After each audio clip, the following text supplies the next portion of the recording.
Okay, so the next tool we're looking at is the zoom tool. Okay, so you can just press Z and then it gives you the zoom tool.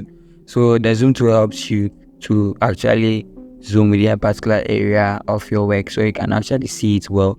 This is usually used when you have maybe more text within what you are doing. Okay, so to do it, there are also multiple. You can actually select, as I'm doing right now, or you just create a mouse so to zoom into that particular area for you. You can just use this. So it is increasing, or you can use Control plus plus, or you can use zoom out. This is also when you use a Control and minus. That's a shortcut for it. Or you can just press F3 to activate it. So you can see this one brings it back.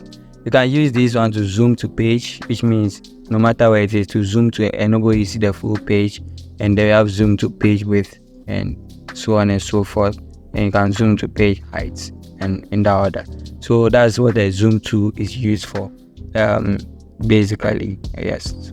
Just click around where you want to zoom in and then to do that for you. So you have zoom to all objects, so where you can see all objects, all that. So that's the zoom tool for now, and I think that is a lot. And under the zoom tool, you have other tools. You have the pan tool. I think the pan tool is used to more like move your page around. Maybe you want to should I say pan? Yeah. You want to pan your page to see just this side in that order, so I can move my whole tool.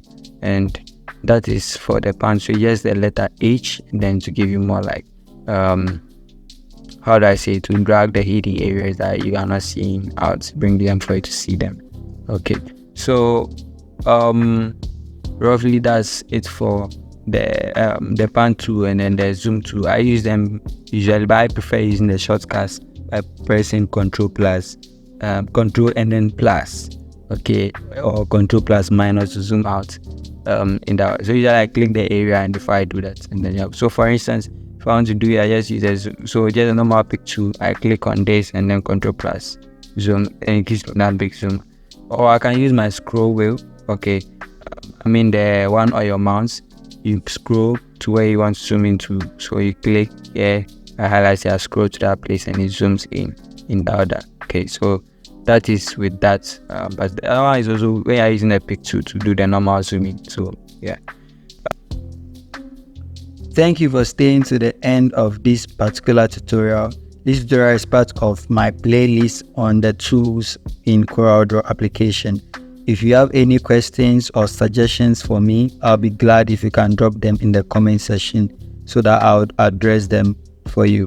And also, if you have not subscribed to my channel yet, I'll be very happy if you could do that so that you can be notified anytime I drop another video.